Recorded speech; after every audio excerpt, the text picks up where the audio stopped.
how's everyone doing? I'm just gonna say this.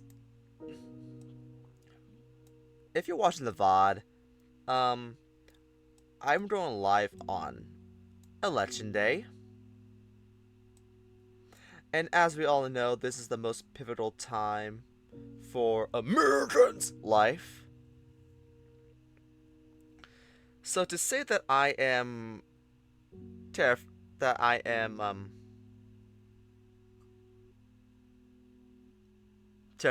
is an understatement of the century.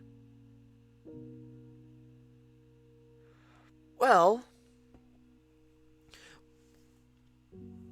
what better way to, get the vibes going and keep positive is to do a stream where I play a game that I know is gonna make me feel good and not make me actually want to kill myself. Here's why we're continuing promises to keep. Literally, it's either this, Remember the Flowers, or Arches. And we all know Arches makes you want to die inside. I have played Remember the Flowers before, so I know exactly what's gonna happen. So why not this game?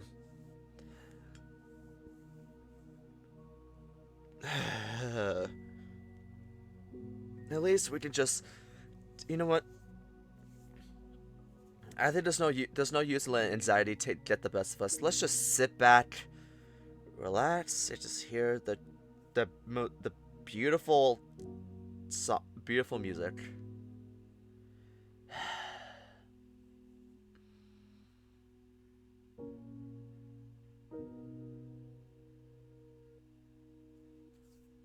Beautiful. Beautiful indeed.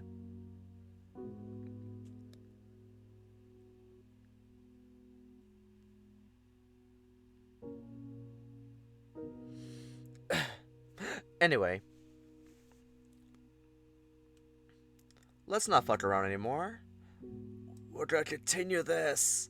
Yes. Oh. Okay.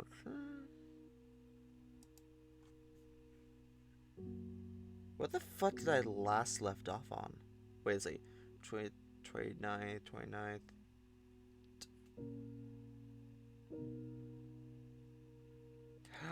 Ah, okay, I see. I see. Okay. Oh yeah, I remember. There was two options that I could choose.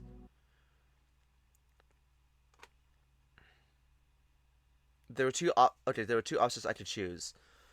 I want to check out Artemis. Although there were Yeah, I'm checking out Artemis because honestly from the last stream with Promises to Keep, Artemis was he was a bit his temper was a bit short, but mostly because he cared. Hunter and Rofi were a bit too ambitious and wanted to be outside in the blizzard to find Theo, much to Artemis's disdain. And also the fact that he was also trying to keep Ollie warm since he is a reptilian. But anyway, let's just check out Artemis because honestly, you know what? Let's care about the other people in this game. So far, I've been only caring about Oliver and Rofi. I need to start giving more attention to everyone else in this game. Let's see. Wait, do I have my water with me? Shit. Hold on just a second.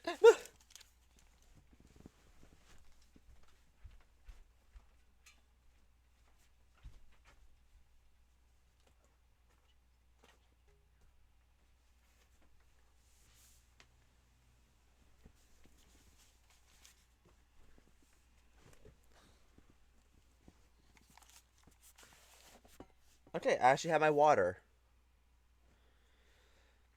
Okay, let's continue.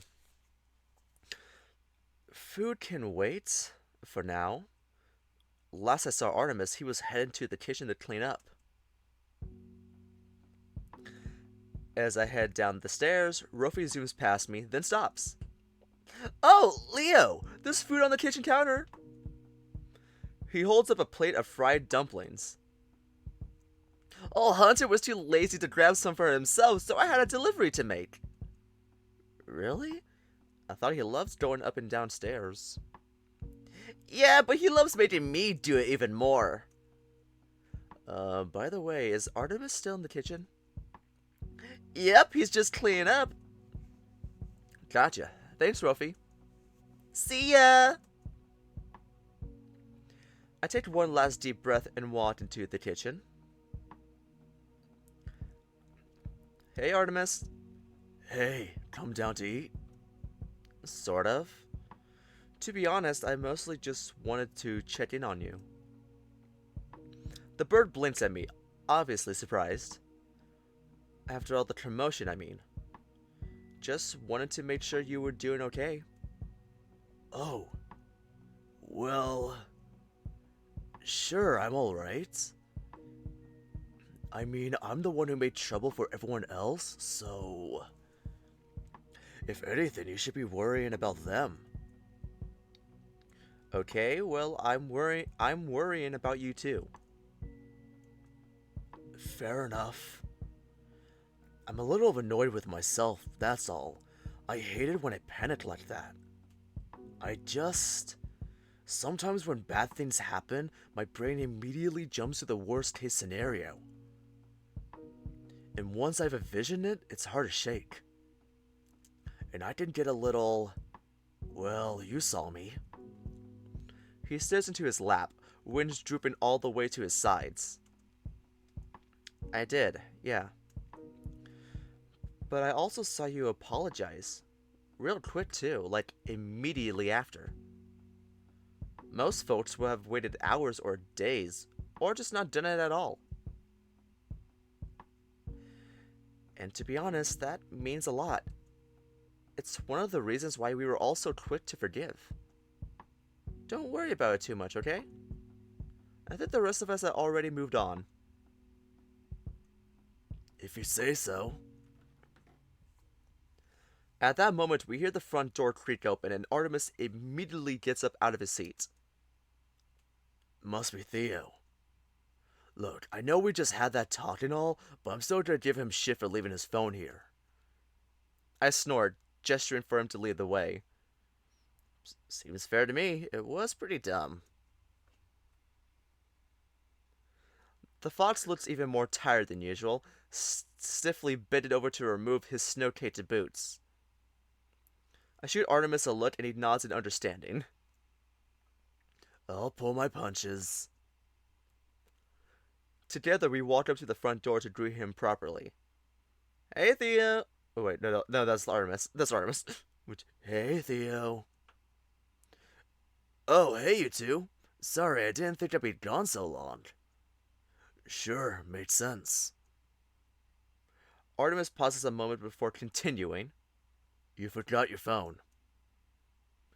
He pulls the device out of one of his pockets and hands it to Theo. Yeah, I realized that eventually, but I was in the middle of something and didn't have time to go back. Helping folks with shoveling? Among other things. Have you eaten since this morning? Theo opens his mouth to answer, but his stomach beats him to it. He grins sheepishly. No. The bird sighs. Theo, I don't want to give you a hard time, but please, next time you go out, remember to take your phone. We had some issues with the breaker boss today and had no way to get in touch with you. Theo's eyebrows shot up. Oh, yeah, I'm afraid the wiring in this old house isn't great. Sorry. I was just anxious to get out there, that's all. It's fine, Theo. We just worry about you, that's all. You've got to take care of yourself, too. I left you a plate. It's at your usual place on the table. Theo opens his mouth to say something, then seems to change his mind. Thanks, Artemis. I appreciate it. Artemis nods, gives me one last smile, and slips away up the stairs. I'm guessing he wants to be alone for a little while. Now just the two of us. Theo turns to me, clearly embarrassed. I reckon I got off easy, huh? Yep, I think you did. He was being serious, though. We were all a little worried. I'm sure, but you all know I have to take care of myself. A hint of irritation creeps into his voice. Of course you can. In normal circumstances, it would be totally fine. But you said yourself yesterday, this storm is something else. Okay, you're right. I messed up. I'm sorry for being defensive just now. His summer growls again. But I appreciate it if any further lectures could wait until after I eat. I chuckle and gesture to the kitchen. Deal. As we walk in, I signal to the plate sitting on the table. All yours.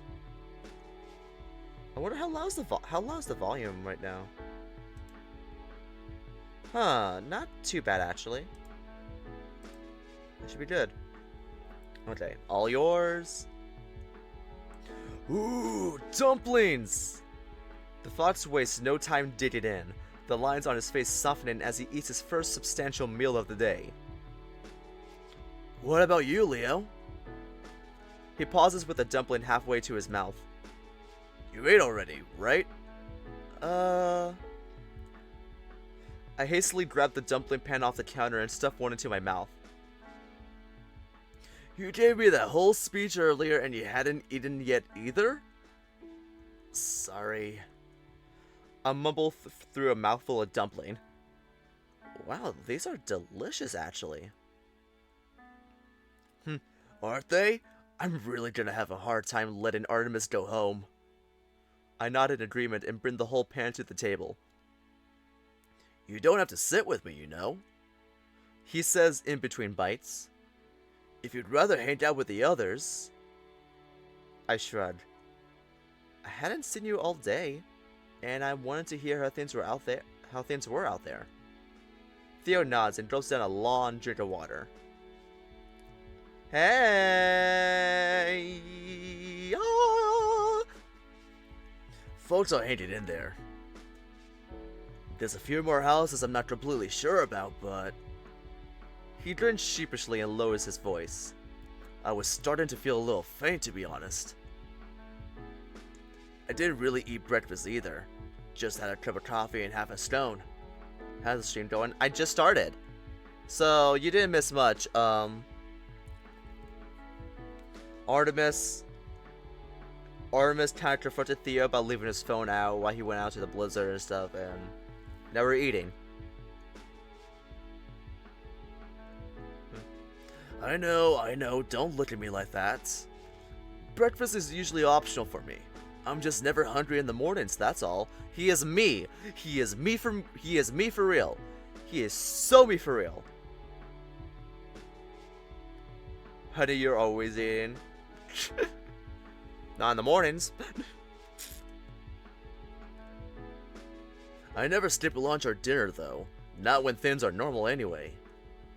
He pauses a moment and rolls his shoulders, grunting as the joints pop softly. Yeah, I guess I wore myself out today. Lots of folks needed help shoveling or carrying stuff. Shut up and have breakfast. No! Maybe you should take the day off tomorrow. Theo laughs heartily and picks up his fork again. Maybe I should. It's pretty difficult of me to be the only one working all day in a snowstorm. I realize that I have no idea what Theo's job is. It must be something lucrative, with a house like this. If you don't mind my asking, what do you do for a living normally? Well, I'm afraid it's nothing fancy. It's gonna be real estate, isn't it? Like he sells real estate? Oh. I run a local maintenance company. You know, plumbing, electrical, HVAC, stuff like that. Normally we'd be busy around this time, but the storm has obviously put us out of work. Can't make house calls if the streets are buried. Cool. I guess that explains this huge house if you own the company. Theo blushes and scratches the back of his neck. Well, not so much. I could never afford this place under normal circumstances. This was my aunt's house, remember? Almost every nice thing I have inherited for her. I inherited from her. Running a small business is tough. It doesn't make as much as you think. The only reason corporate CEOs are so rich is because of worker exploitation and unethical business practices. Based! Instead, corporations are huge and influential enough to get away with pretty much everything. Based, Theo. Theo is based. We're a tiny company that pays and treats our workers fairly. We stay afloat with hard work and local support, and that's it. No one's gonna bail us out if we go into the red. Wow. Theo is not for corrupt companies and CEOs. And doesn't eat breakfast. He is so me for real. Theo hesitates, chuckles, and turns back to his plate. Sorry, I kinda got on my soapbox there. Don't be sorry, I agree with everything you said. Why is this our conversations? Why is this the conversations that we have?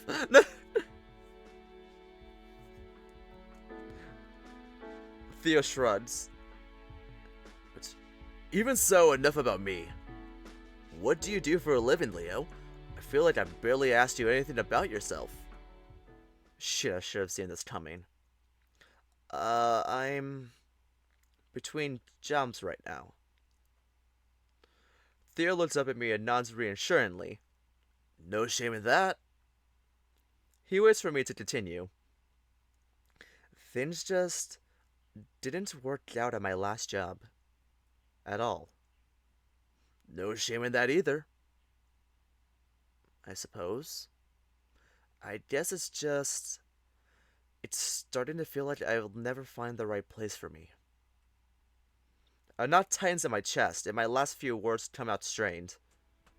I know the feeling. Trust me, I do. Theo's voice is gentle like a soft spring breeze.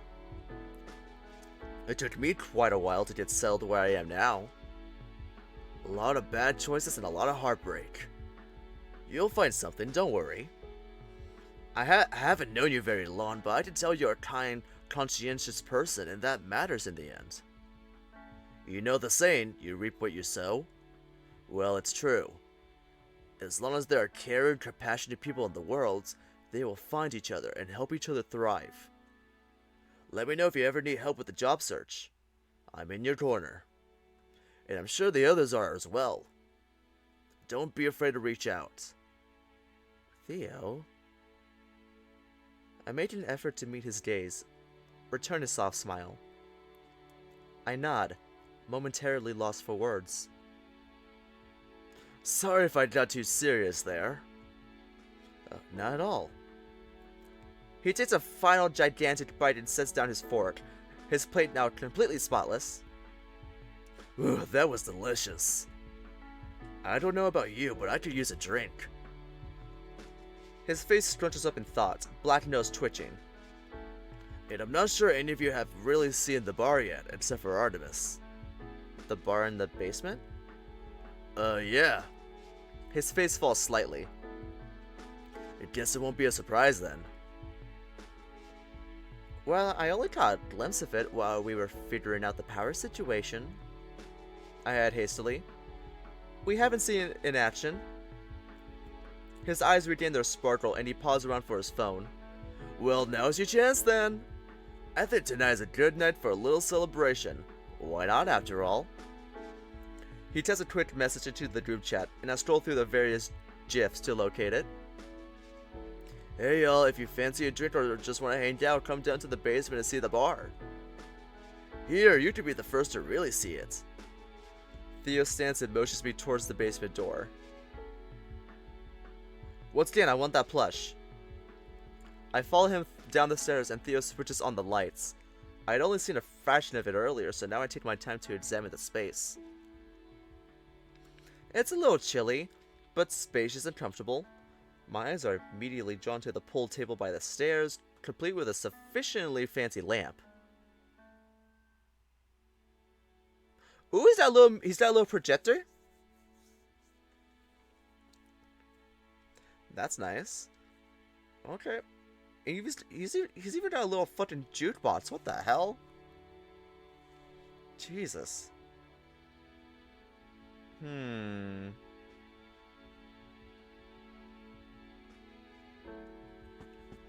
I don't know. I'm saying this projector kind of reminds me of the new Nightwish album, Yesterday. Oh my god, he's got the titty lamp. You know, my old house had. You know, my parents' old house actually had that lamp. Good times. Well, maybe not. But yeah. Let's see. Next, they focus on an old-fashioned jukebox glimmering gently in one corner of the room. Wait, did I skip something? Oh, never mind. And finally, a stately-looking movie projector and screen.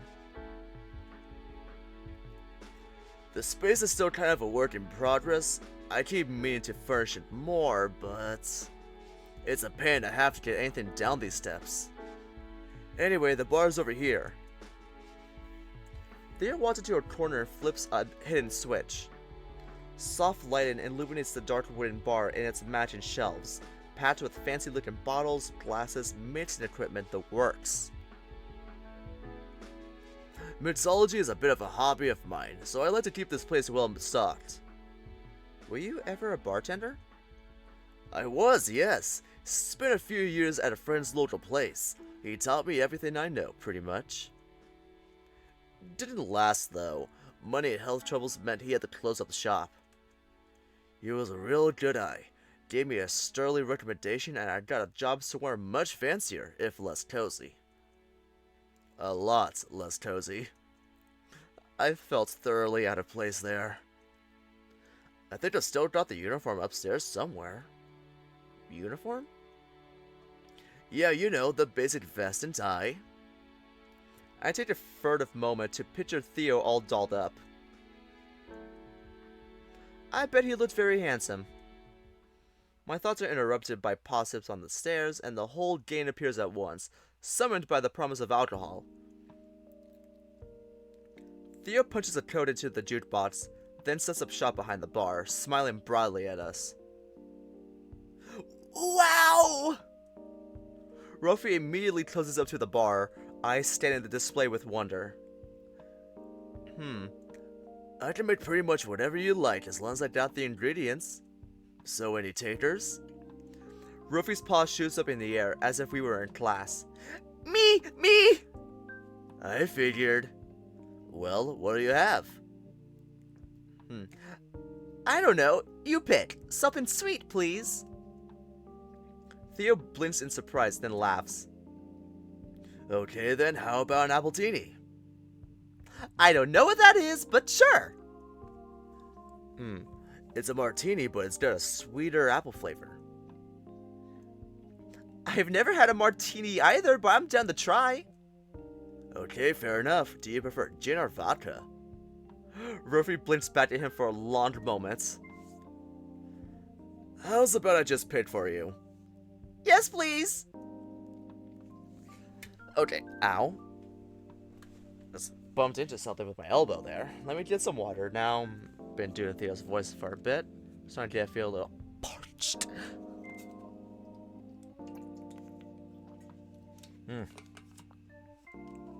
I smell my fucking perfume. My sister tends to, sometimes when before she has to work, she literally just grabs my perfume and just sprays herself with it. It's really good. It's like, it's Sol de Janeiro. The caramel pistachio sauce scent. It's really good. I love it. Anyway. How about the rest of you? Nothing for me, thank you. I'll just have water. Theo nods encouragingly. Sure thing. Hunter's bright eyes flick back and forth between Theo and the array of bottles. Yeah, alright, I'll have a little something as a treat. Which, there's no pressure, of course, if you'd rather not. Which, no, I'm down. Just, counting calories. Give me a shot of vodka, please. Hey, alright, a true college man. Theo teases, started to tinker behind the bar. Ollie, anything for you?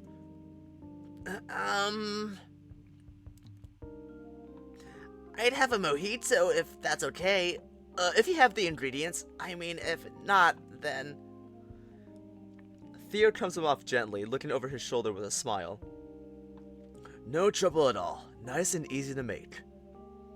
Ollie nods in gratitude and maneuvers himself onto a bar stool, gracefully draping his tail over the back. And last but certainly not least, Theo's eyes meet mine and he grins playfully. What's your poison, Leo? Oh my god, I can choose? Wait, how come everyone gets these fancy ass drinks, but I get like the standard light drinks? Vodka, gin, rum, tequila, beer, wine, nothing, thank you.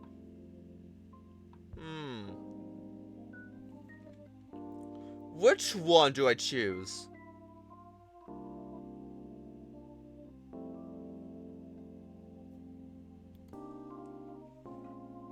Let's see. Okay, I tried vodka before. Meh. I just don't like alcohol. I fucking hate alcohol. So maybe I should do nothing, thank you. But here's the thing, Theo was not me. He is depressed. He needs to be drunk.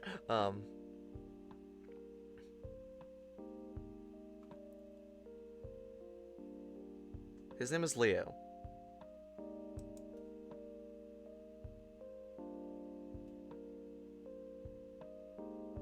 He's Mexican. Let's make him have tequila. Is he really Mexican? I really don't know, but I'm handing him as that now. Let's have something with tequila. Tequila? Feeling adventurous tonight, huh? What, are you not a fan? Theo shakes his head, grabbing a few bottles off the shelf behind him. I like tequila just fine, but does not like me. Not even a little bit. Same. Artemis chimes in, looking up from his phone. I owe my worst ever hangovers to tequila. Theo nods expressively. Don't let that stop you, though. Clearly, you're made of sterner stuff than we are. Let's see. You looking to do shots? Hunter bounces his eyebrows up and down at me from across the bar. Or if you're feeling festive, I can make you a margarita. Or, you know what? I think I have some grenadine. I could do a tequila sunrise. Any of those sound good? Oh, fuck. Okay, what should I do? Should I, oh my god, which one? Margarita, sunrise, shots with Hunter? Okay, let's see. Maybe Hunter. Maybe I should do Hunter because, okay, let's see. A hunt out with Rofi, a hunt out with Ollie, a hunt out with Artemis. A little bit more. I hunt us here and there with Theo. I think we're good. I think we need to give Hunter some attention right now. Albeit this is not the most healthiest bit of attention, but you know what? Okay, you know what? Let's do shots. Anyway, I don't condone alcoholism. I don't condone getting mindlessly drunk. I don't condone alcohol abuse. This is for endgame. Endgame options do not dictate my personal beliefs in real life. This is a game.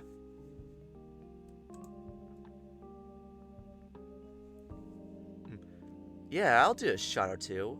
Why not, right? Hell yeah! The raccoon slings a beefy arm over my shoulders and offers me a fist bump. I don't leave him hanging, of course.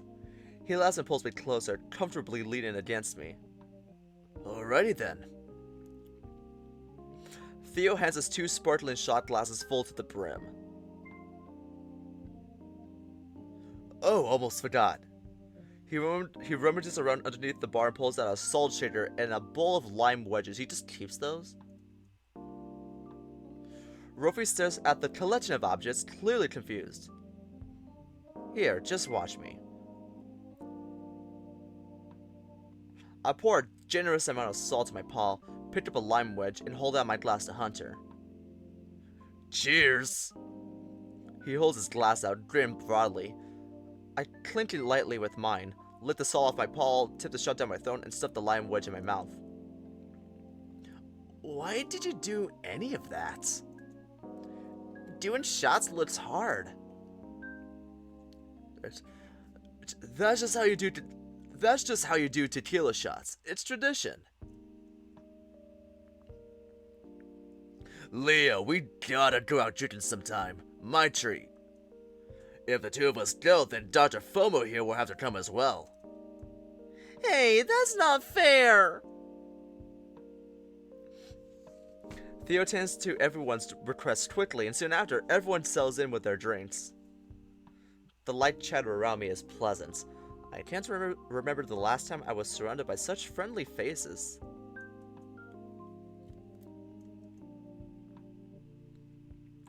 You know what would go great with this drink?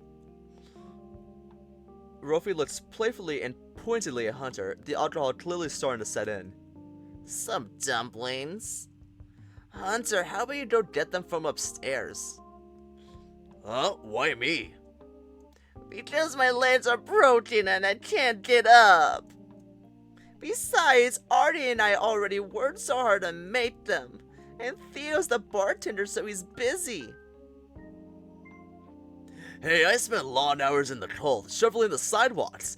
Don't I get any points for that? With a dramatic sigh, I get to my pause. Alright, Rofi, I'll go collect your leftovers for you. Oh! I mean, I was just giving Hunter a hard time, but... It's fine, I want one too. You're the best, Leo. I smile at him and head upstairs. Wait, okay. Ignoring Artemis since he's only drinking water. What is Ollie doing right now since he's also drinking? As I entered the kitchen and grabbed the foil pan of dumplings, I could hear the clinking of glasses from the basement. I slipped one into my mouth, enjoying the savory taste, the juicy pop of flavor, and the sweet sound of muffled laughter. How long has it been since I felt like this? Like I belonged in a space. Like I could stand here, forever, in easy bliss. It almost feels too easy. Too good to be true. Just as I did yesterday morning, I walked over to the window and placed a paw on the frozen glass. It chills me to the bone. For a fleeting moment, I remember a snowbound forest and the embrace of an icy lake. If this is all a winter dream, here's where I would wake up. At this moment, when joy is so near. Here's when the other shoe would drop. I'm going to wake up right now. But I don't. The feelings of warmth and comfort remain. The sound of laughter flows on. Your friends are waiting for you, Leo. Go to them. I grabbed the dumpling pan and hurried downstairs. I arrived during a lull in conversation. Everyone spread out around the basement. Seems like they've pretty much forgotten about the dumplings. I gently set the pan down on a table and let my gaze wander around the room. Our gracious host Theo still serving drinks behind the bar. He keeps a diligent but tender eye on his guests. Artemis, cool, calm, and collected, he thumbs through a box of records. One talon rested easily on the top of the softly glowing jukebox. Ollie, soft-spoken yet passionate, his eyes are bright with wonder as he fiddles with the old movie projector. My old friend Rofi curled up on the couch, a blissful smile on his youthful face. Hunter, sprightly and happy-go-lucky, his dexterous paws are busy setting up the pool table, tongue sticking out in concentration. As I watch them, the joy I feel almost startles me. To think I could feel this strongly after only 2 days. Emboldened by this feeling, my eyes keep returning to one of them in particular. The one I want to spend the rest of the night with. Oh my god! Oh my god, is this where the routes differ? Oh no!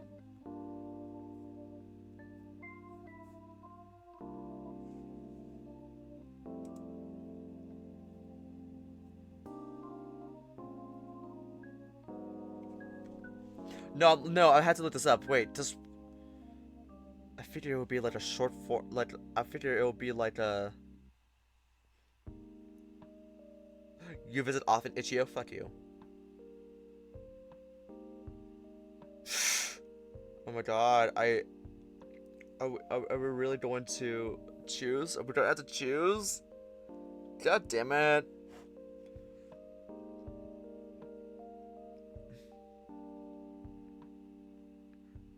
Let's see. Wait, they updated 10 days ago. I need to update this now.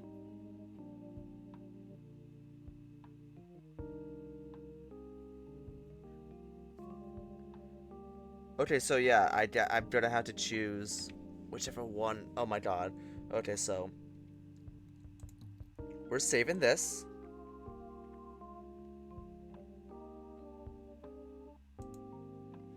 Okay, so which one do I want to do?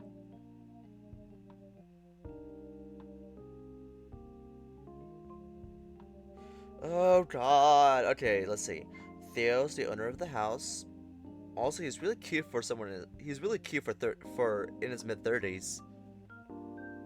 Although I do tend to love Dilfs and Dilfs. Artemis is given, I'm in love with the emo girl. All I want is a emo girl. Ollie is really cute. I really want him. He is adorable. Rofi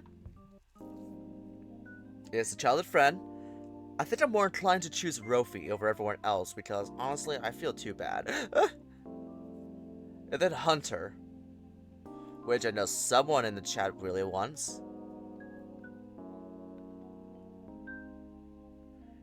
Okay. Okay. I'll do Rofi for now. I'm just gonna do like what I've been doing with like where the demon lurks and just like choosing someone, get caught up with their routes, and then move to another person. And then if I'm caught with everyone, then I just keep circulating and back around to them with every new update. Oh, this is gonna be fun. Anyway, Rofi! Spotting that familiar orange dog, I make my way to the couch against the walls of the basement. He's clearly tipsy, maybe a bit more, but he seems to be enjoying himself, glass in paw, as he sways with the music coming from the jukebox. No words are needed as I sit next to him. Almost instantly, he sways in my direction, carefully resting his head on my shoulder. Hey, Leo! Hey, Rofi, how are we feeling? Good. He diddles a little. Warm. He nuzzles his head against my shoulders a little.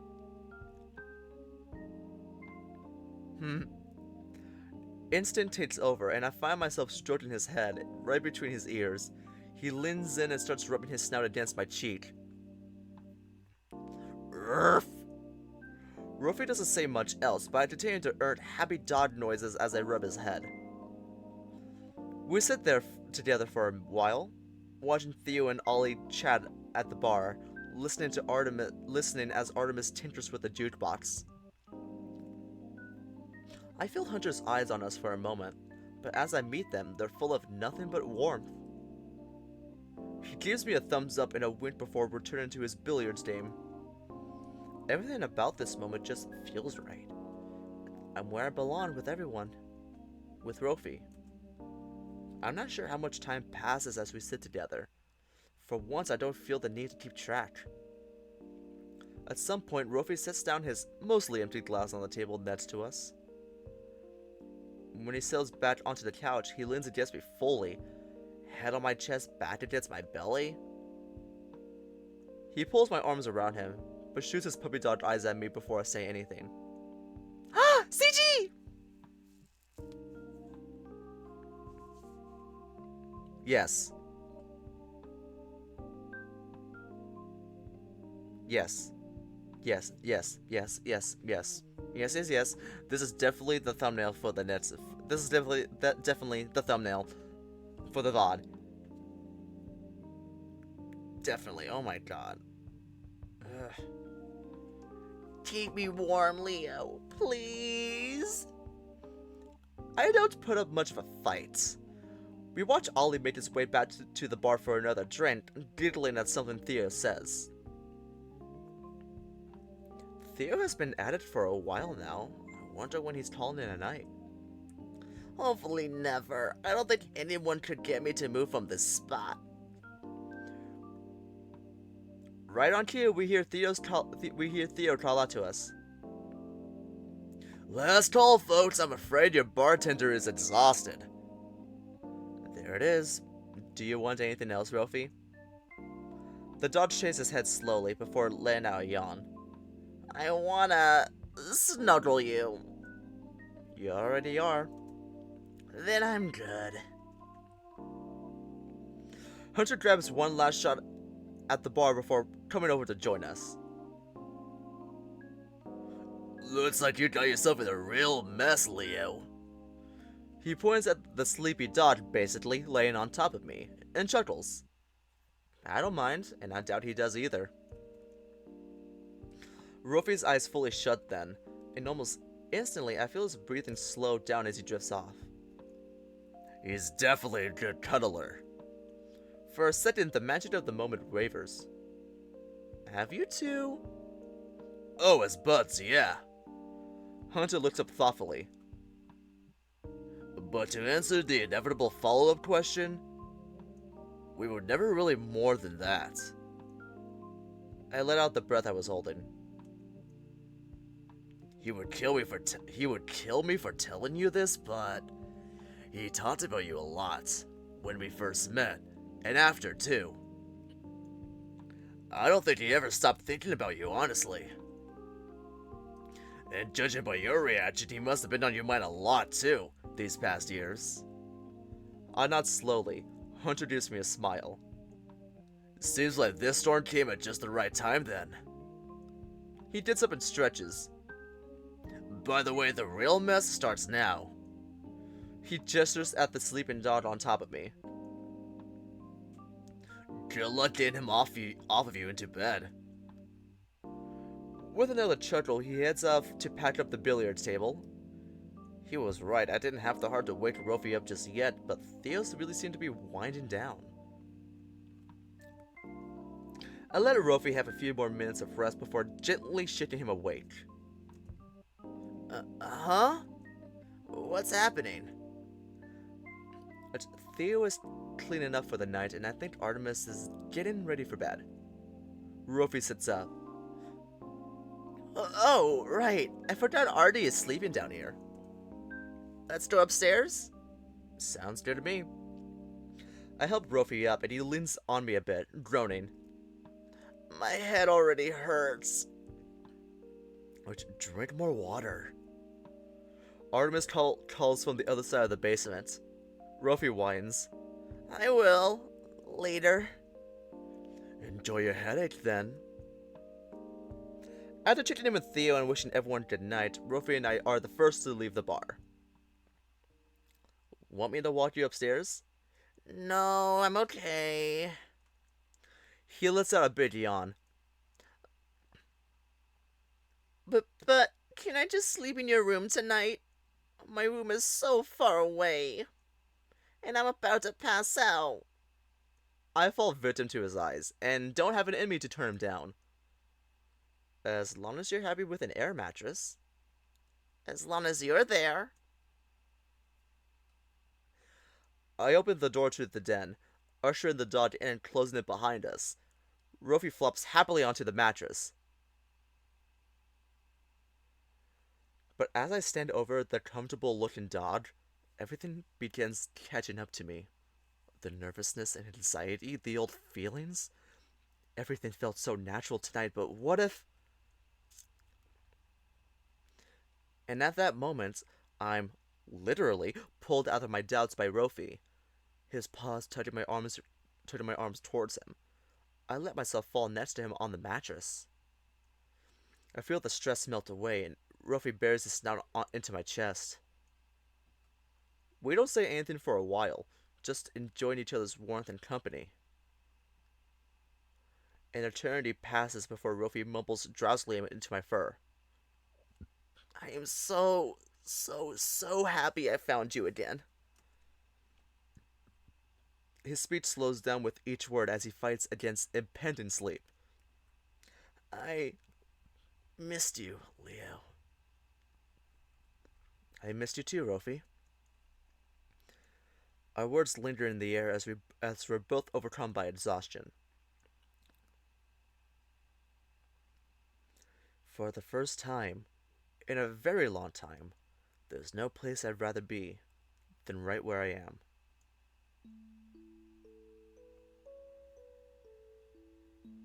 Come on, Leo, walk faster! Okay, I'm coming.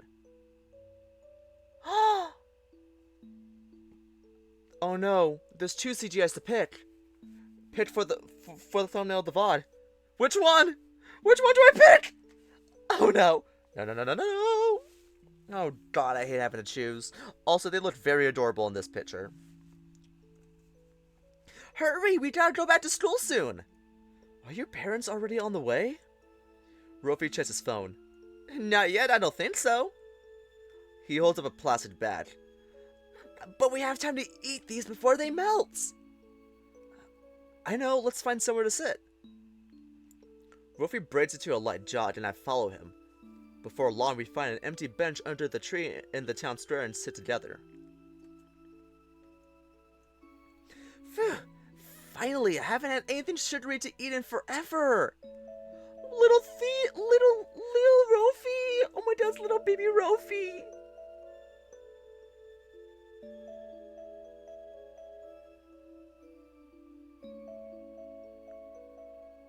I'm able to squeeze out a response to my labor, but sorry, he's just so adorable. Couldn't you say that the math team was meeting for a little longer today? I would've, but I feel like Mom and Dad are catching on. We used that excuse a while back, remember? With the beginning of middle school came the greatest theme Rofi ever crafted. Math Team. A cover that let the orange dog stay after school, safe from the watchful eyes of his parents. Technically, he wasn't lying to his parents. He was on the team, of course, and the team did have practices every Tuesday. What they didn't know was that practices only went for an hour. He managed to convince them that it was 2, giving us a little time together after the real meeting finished. No, I forgot. I'm having trouble remembering all the silly excuses you make up to get away from your parents. I ruffle my paw through his hair gently.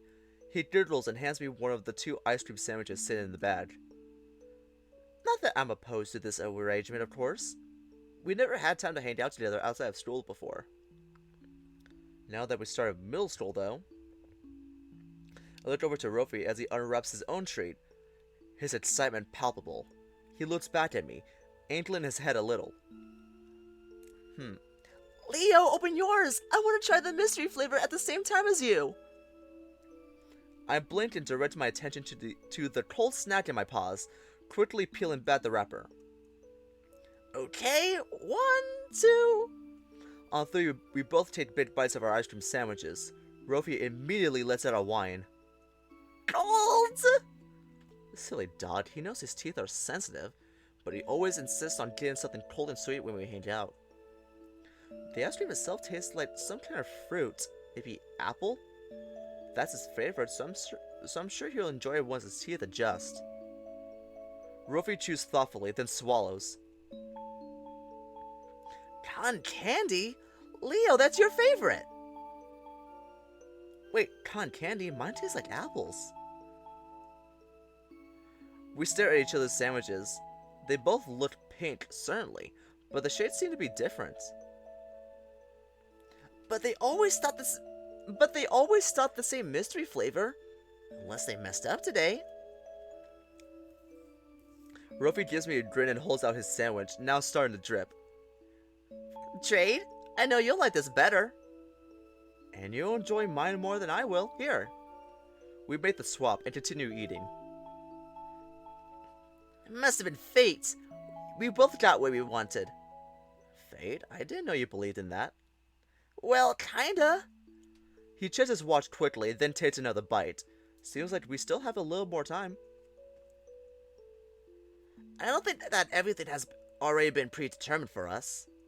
That'd be boring, right? I nod, letting his words wash over me. But I feel like some things are meant to happen. Like you might be fated to meet someone with certain traits that will influence who you become, but the exact person isn't preset. There are lots of people with similar qualities, after all. I'm sure they influence you similarly. I suddenly feel compelled to reply. But there's no one out there like you. The dog goes red, then buries his snout against my shoulder. Leo, you're just saying that. No, I really mean it. I'm sure of it. Rofi lets out a few whines, then rubs his face further into my fur. I think you're pretty special too, Leo. He gives me an affectionate lick. Having finished our treats, we relax on the bench together for a moment. He snuggles closer into me, eyes cast upward at the blue firmament above. The sky is full of clouds, floating by innocuously. The tree branches above us sway in the light breeze. Everything about this moment is perfect. And we'll do it all over again tomorrow, and the day after, and the day after that. But then you fucking moved! Forever. And then you fucking moved! And I wouldn't have it any other way, except for the part where you fucking moved! I look over at the orange dog, but his eyes are closed. He must have dozed off while I was daydreaming. Wait, his parents! I start gently shaking Rofi to wake him up. Rofi! Hey, your parents are probably close to campus. We have to go. The dog doesn't respond, seemingly asleep. Above us, the sky begins to dim. Rofi? I shake up a bit more forcefully. The once innocent-looking clouds darken. Hey, we really need to go back. A raindrop lands on my nose, followed by another. In the distance, thunder booms, startling me. What happened? And Rofi, it seems, enough to wake him up at least. How did it start raining so suddenly? I don't know, but we gotta get back to school. I'm sure your parents are waiting already. Rofi scrambles to check his phone. Crap! We both sprint to our paws. I reach out to grab the plastic bag of sweets, but the cackling wind tears it away from me. Rofi watches as it spirals off into the sky. Rofi? The dog doesn't reply, eyes fixed on something far away. Leo? In the moment, a flash of light strikes the tree above us. One of its branches splinters off, heading directly for Rofi. Rofi! What the fuck? Look out! I do the only thing I had to think of and leap to shield the dog.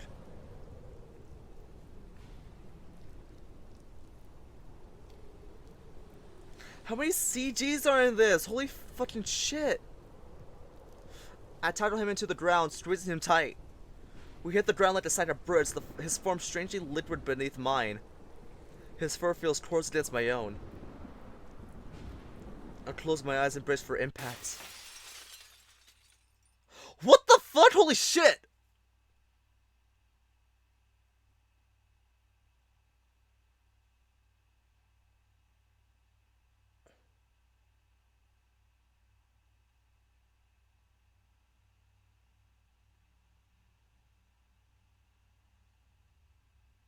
Fuck, we just got a branch thrown into the window. Holy, no. Oh no, we need to patch that real quick. It's gonna get cold in here. Shit. Also, depending on where the okay, so the door's right here. Rofi clearly flops onto the bed and he tugs. Okay, is Rofi on this side or this side? I need to know. Is he hurt? The sound of shattering glass wrenches me awake. A blast of Arctic wind forces my eyes open. For a frantic moment, I am not sure whether I am awake or asleep. Then I feel Rofi stir beside me. Leo? Yeah, Rofi, I'm here. I shiver. The familiar sight of Theo's den comes into focus as my eyes adjust. With one notable difference. Without thinking, I stumble to my paws and look over to the window. Fallen tree branch protrudes into the room like a splinter stuck into flesh. A distinctively formed body, lit in the elements. I stared at it numbly, recalling one old tree and two young friends. Oh, the window! Rofi's voice pierces my reverie, and I start as his firm paw pulls me back from the window pane. He turns me to face him, shivering and full of concern. Leo, we should get Theo. Theo? Right. Come on! Rofi darts towards the door, pulling me along with him. Flashes of memory as we run through the house. The back of his orange head. Chasing him, always lagging behind. We tear up the stairwell in hurried silence and run right up to Theo's door. Theo? Be right there! We hear his voice from inside, gruff from sleep, and then the rustle of blankets. In just a few moments, he opens the door. What's wrong? One of the windows in the den, a branch fell on it and it broke. Theo's sleepy eyes jolt open. A violent electricity coursing through his frame. How bad is it? He asks us, already halfway down the hallway. Rofi and I struggle to keep up as he speeds down the stairs. We didn't get a good look at it, but the panes are pretty much shattered and all the heat's leaking out. Wordlessly, Theo thunders towards the den and throws open the door.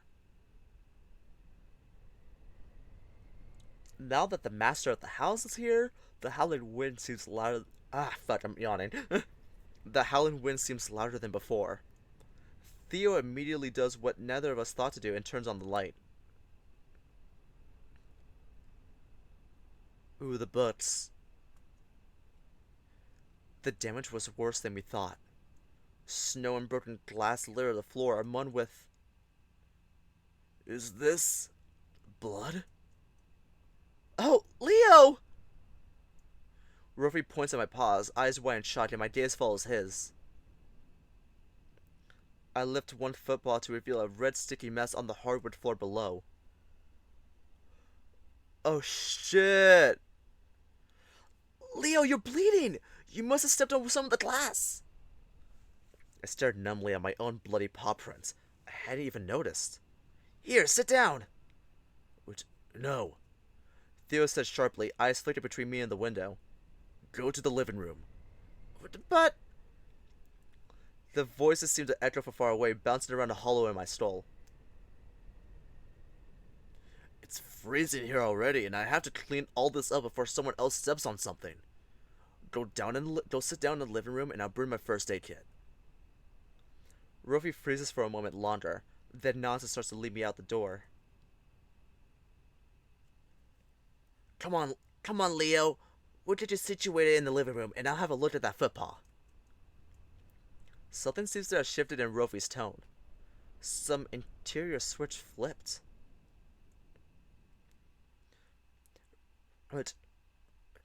Right here, Leo, okay? I let him lower me into a chair. I can still hear the wind. Or maybe it's just the roaring in my ears. Rofi kneels and looks up at me expectantly. Did he say something? What? I said, can you lift your footpaw for me? Oh. He takes it and gently rotates it, inspecting the paw pad. Yep, looks like he does some glass shards stuck in there. Lucky for you I'm here, huh? He looks up at me with a nervous smile.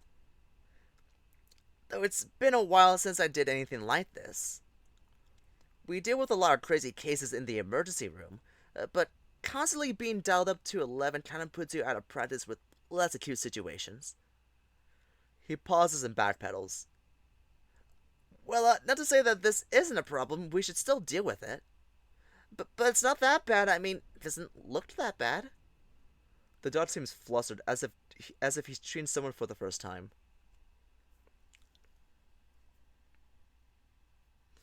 Just as I open my mouth to answer, Theo enters, looked intense and wild-eyed, arms full of books from the den.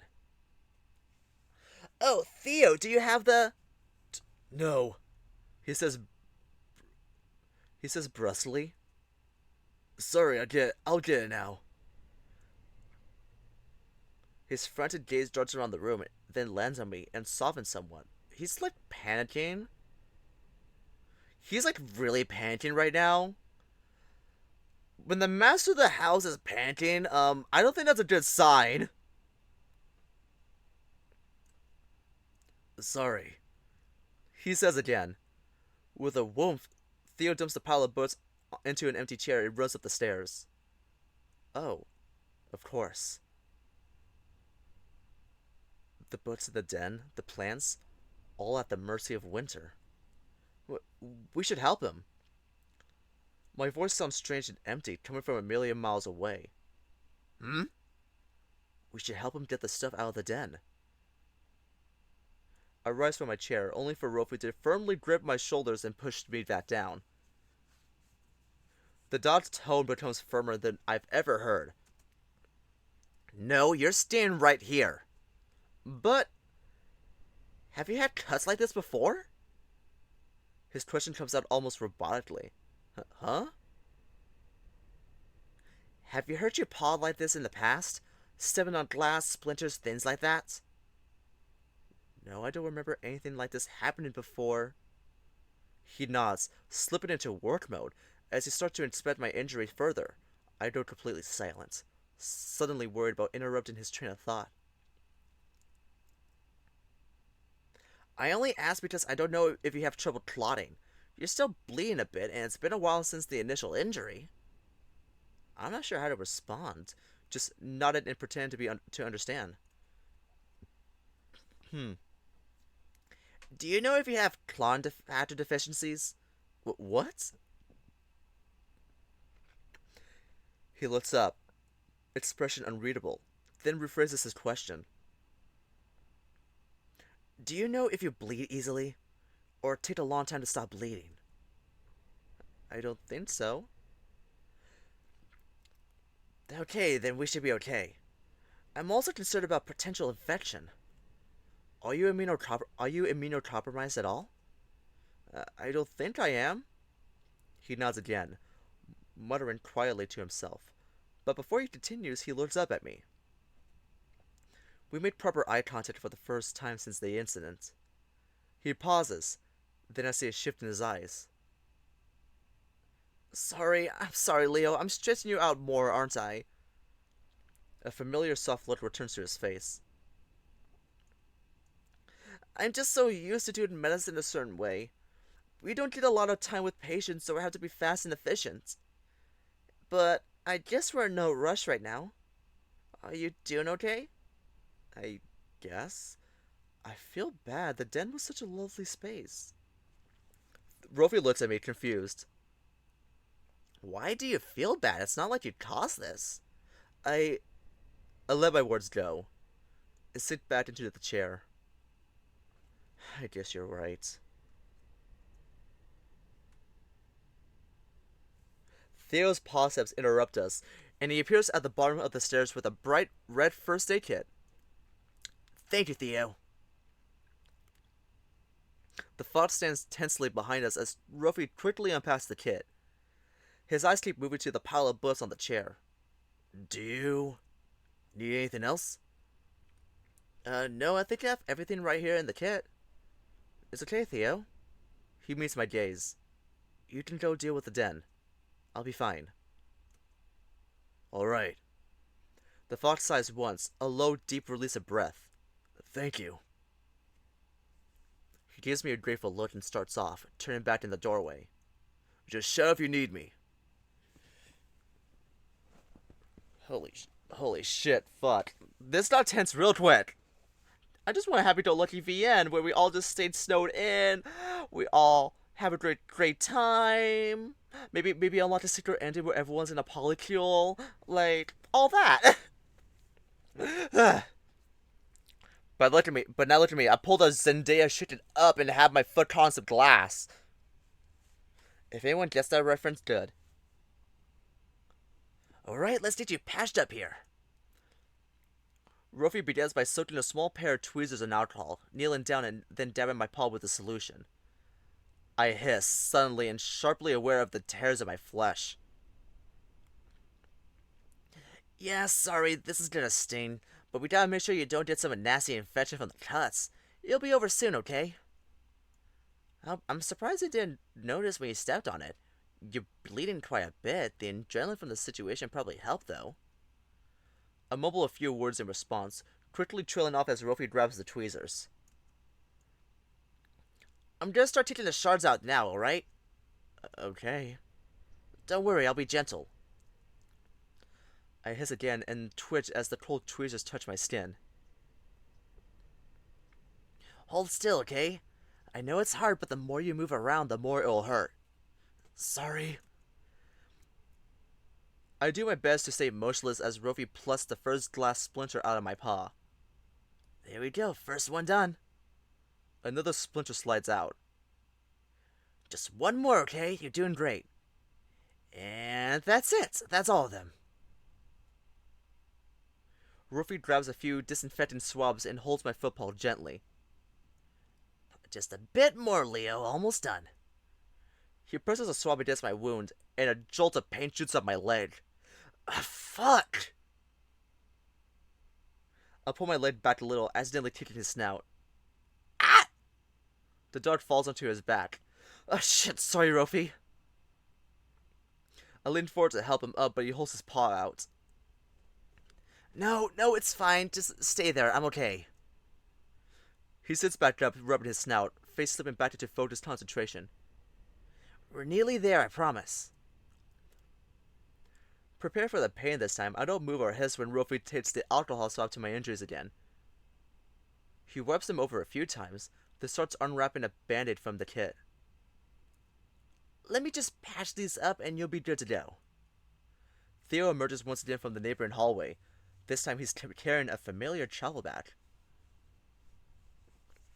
Here, Leo, I brought you things. Noticing my blank expression, he elaborates. I'm really sorry, but it's going to take me a while to fix up the den. And I'm not sure I could keep it insulated, given the state of the window. Which, if you like, I could bring your air mattress in here and set up in front of the fire. Or you can take one of the couches? Oh. Of course, I'll have to move rooms. Again. A low, sarcastic chuckle escapes me before I can stop it. Seems like my bad luck thought followed me to the Theo's. You can stay in my room. Rofi offers without hesitation. He wants you, dude. He wants you. So fucking badly, he fucking wants you. Then at least you have some privacy. He stands and offers me his paw. Here, I'll help you carry stuff up. Okay. Thanks, Rofi. Of course. Theo, I'll get Leo situated. Just let me know if you need more help, okay? Theo nods. Likewise. Now if you'll excuse me. He heads to a nearby closet and grabs a broom and dustpan. Come on, Leo, let's head up. With Rovi's help, I managed to get most of my things upstairs in one trip. The dog insists on carrying more than me, on account of my bandaged footpaw. We slip into Rovi's guest room and he shuts the door behind us. Rofi and I safely unload my things in the corner of the room. The dog lets out a big sigh and checks his phone. Gosh, and it's still so early, too. Rofi turns the device to me. 4:30. Not even Artemis is awake yet. Guess we finally got a head start on him, huh?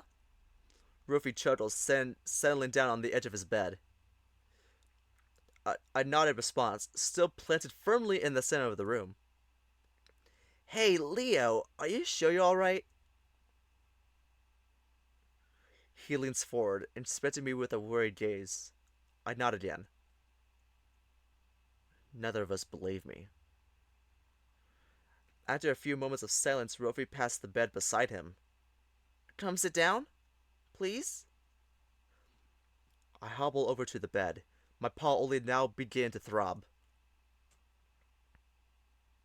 Rofi clearly notices, but I made it to the bed before he can get up to help. Oh gosh, Leo, let me help you next time. Your paw must be hurting a lot. No, it's fine. It's still a little numb. The dog frowns and turns full body to face me. What's going on? You know you could tell me anything. I'm not sure how to begin to explain. I'm not sure I even understand what's wrong. I feel bad. Bad, like physically? Is it your foot, Paul? Did I do an okay job? Rofi immediately scoots off the bed and tries to get another look at my footpaw. No, it's not that. My voice comes out louder than I intended, but it still sounds far, far away. I don't care about that. I mean, it doesn't really bother me. I'm tripping over my words now. I just... Forget it, it's fine. I'm fine. Leo, you don't look fine, you look pale. Without warning, he places his paw on my forehead. I flinch a screw away from him. I said I'm fine! He shrinks away as well, hurt play in his eyes. Leo, I'm just trying to help you. I can't help if you won't tell me what's wrong. You don't have to help, it's fine. My voice comes out strangled and tearful. Clearly not fine. I just need a moment. Okay. We sit in silence, save for the frenzied pounding in my heart. Look, I had a dream. I had a dream about us. When we were kids, just the two of us sitting under that big tree. Rofi's ears twitch and he tilts his head, hurt replaced by curiosity and confusion. It felt just like a memory, but something about it was wrong. And at the end, just before I woke up, my breath catches and I draw my tail around myself for comfort. A branch fell. I swallow, struggling to force out the words. There was a flash of lightning and a big branch fell and it almost hit you, Rofi. It almost fell right on top of you. I tackled you to get you out of the way, and then...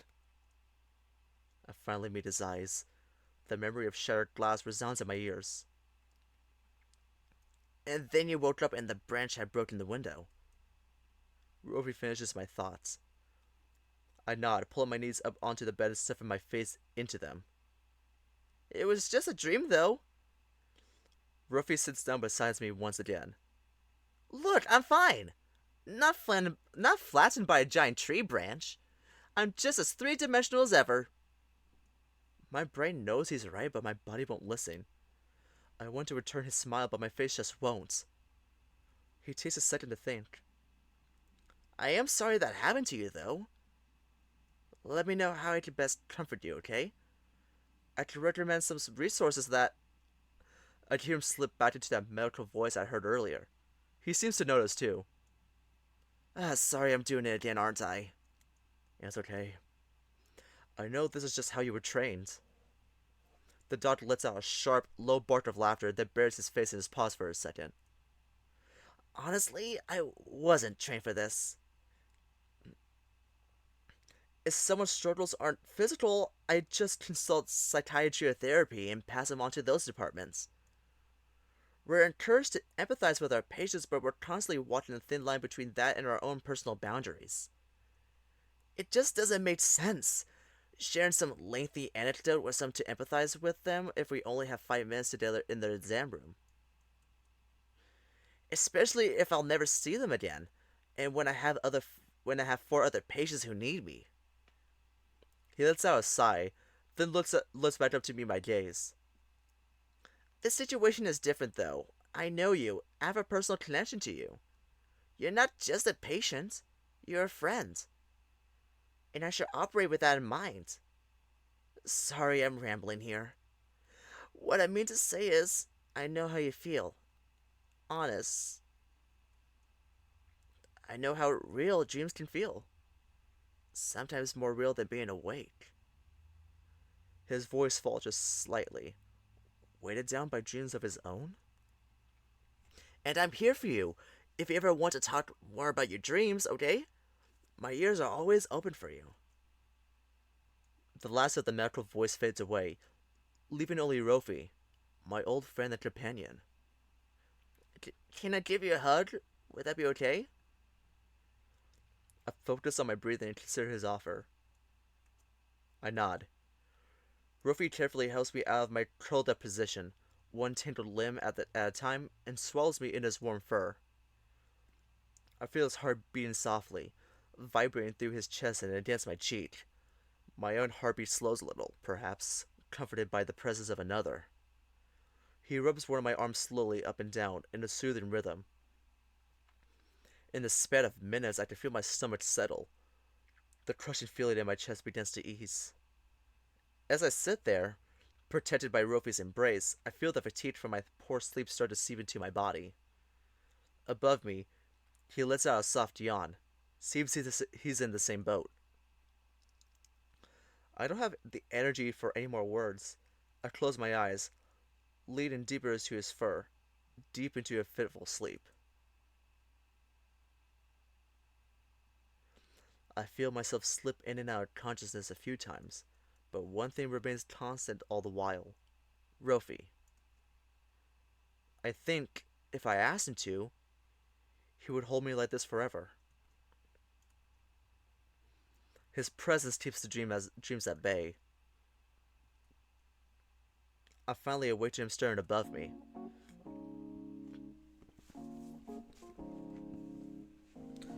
Ooh! Let's see. Morning, Leo. How are you feeling? I'm okay. Better than earlier. That's good to hear. He lets down and notices his arm still around me. Sorry, I didn't mean to. My stomach leaps at the sight of his flushed face, so close to my own. You don't have to apologize, you know. I like having you close. It's what I needed last night. Or this morning. Or whatever you want to call it. Rofi giggles, giving me a gentle squeeze. Whew. Then rolls his head a little. I'm pretty stiff too. Turns out sleeping upright, even against a soft dog, isn't the best position for your neck. Do you know what time it is? The dog looks over to his phone sitting on his desk. It's almost 11. I wonder how everyone is doing down there. Want to go check on them? Do you feel ready for company? Trust me to stay here for a little while longer if you want. No, that's okay. I don't want to stay in bed all day. Even if it's with you. Okay, we can grab the rest of your stuff too and bring it up here. How exciting! I hadn't had a roommate since freshman year of college! I could hear him force some level of cheer into his voice. Even in a time like this, he finds the energy to lift others up.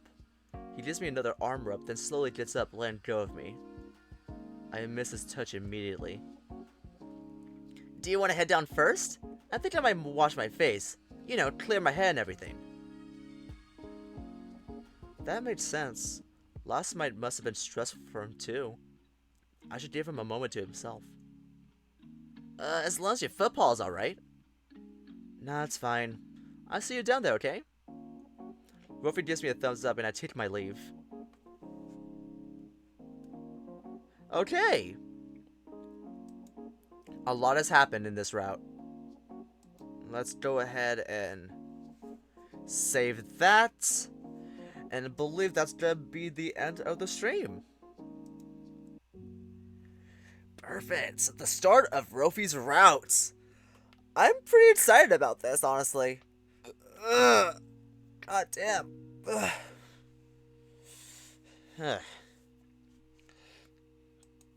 Okay. Honestly, I'm kind of disappointed in Leo. He's not being entirely open with Rofi, to be like, he's not being entirely honest with him. Well, honestly, this is the one game I'm really excited to always get back into. I don't know, I love the art style, I love the vibes and everything about it. I'm also excited to get back into Arches, which will be tomorrow. But, well, if you're watching the VOD, then it already happens. But Arches gives me anxiety. Gives me anxiety. Much to my dismay, but much to y'all's entertainment. Anyway, thank y'all so much for watching. If you're watching the VOD, go ahead and subscribe to my channel. If you want, go follow me on Twitch at twitch.tv/XenoTheCatboy for real-time streams. If you want to catch me, go ahead and follow me on Twitter where I ramble about useless shit and stuff. And also, I don't know why I'm gonna keep bringing up PhantomCon, but like by the time this VOD comes out, it probably already passed, or maybe I'm in the middle of it. But I'm gonna be in PhantomCon San Jose this weekend, so if you see me, feel free to say hi. If you want to know what I look like, check out my TikTok. It's still the same handle Xeno the Catboy. You can see what I look like IRL, or check me out on Blue Sky if you want. But yeah, thank y'all so much for watching, and I'll see y'all next time. Bye bye.